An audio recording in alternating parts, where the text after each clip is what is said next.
got some information today that I thought we needed to do a segment on.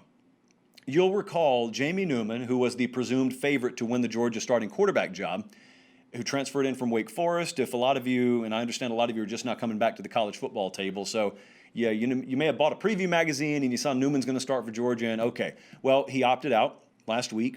And you'll remember the rapid reaction we did there was such that we thought that we're not going to arrive at the conclusion that he was chased off. We'll take him at his word. He had concerns, so whatever the case may be, Jamie Newman's out of the equation. We were focused on who is there. And who is there is JT Daniels, who transferred in, and there was a big deal made when he transferred in from Southern Cal, former five-star guy in his own right. And you just assume, and I assumed, if you did right along with you, well, that's the overwhelming leader in the clubhouse. And you heard names like Mathis, and you heard names like, Carson Beck, true freshman, but really I was kind of dismissive, especially with Mathis, who was more realistic. I was kind of dismissive when I talked about Mathis. I just assumed once Daniels is clear for contact, that's going to be the guy. I mean, that's the guy.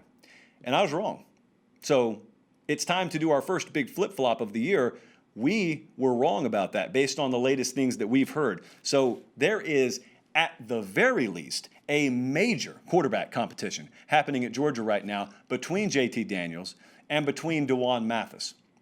Mathis' story in and of itself is incredible.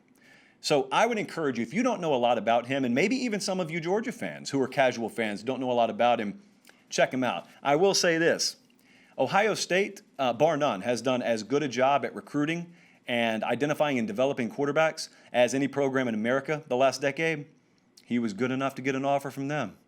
He was good enough in their evaluation process. So anyone who questions his ability to play quarterback, okay, well, I would just give you cause to pause a little bit there. Impressive physical specimen. I think just in the film that Colin's showing you, that stands out pretty readily. But information, it's important for me to note this, from multiple different sources on this. I was talking with some of our friends over on the Dogs 24/7 board today.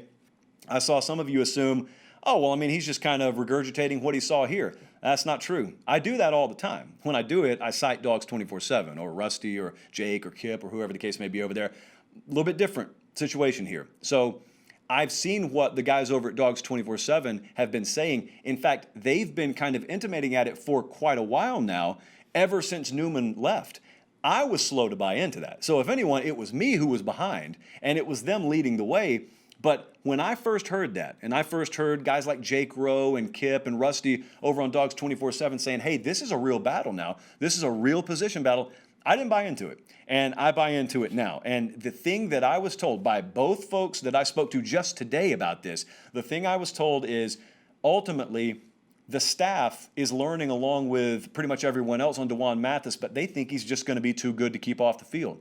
An absolute physical specimen. He is a guy who can, in terms of arm talent, do everything you want to, but he brings a level of athleticism. He brings the ability to do things in the option game. He brings the ability to fall forward for 2 or 3 more yards when you want to go QB power that maybe JT Daniels wouldn't be able to.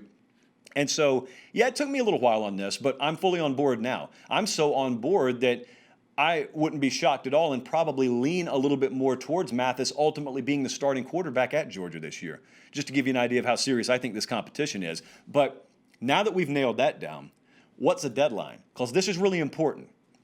You think about the skill sets here. These are not similar quarterbacks. JT Daniels and Mathis are not similar. And this is not a team, as I keep saying, that's aiming for hopefully a 5-5 or a 6-4 record. This is a national championship contender. This is an SEC championship contender.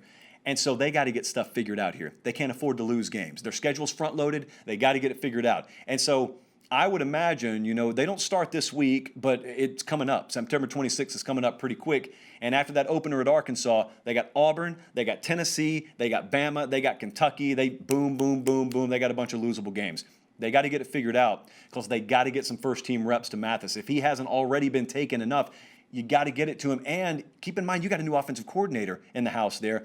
They got to decide what offense they're going to roll with because unlike maybe the case if you had a couple of similar quarterbacks here, if this were JT Daniels versus Jake Fromm, you're probably running similar offense regardless of who's in. You got totally different offensive personnel packages. You got totally different philosophies and schemes behind what you're going to be able to do with Mathis versus JT Daniels.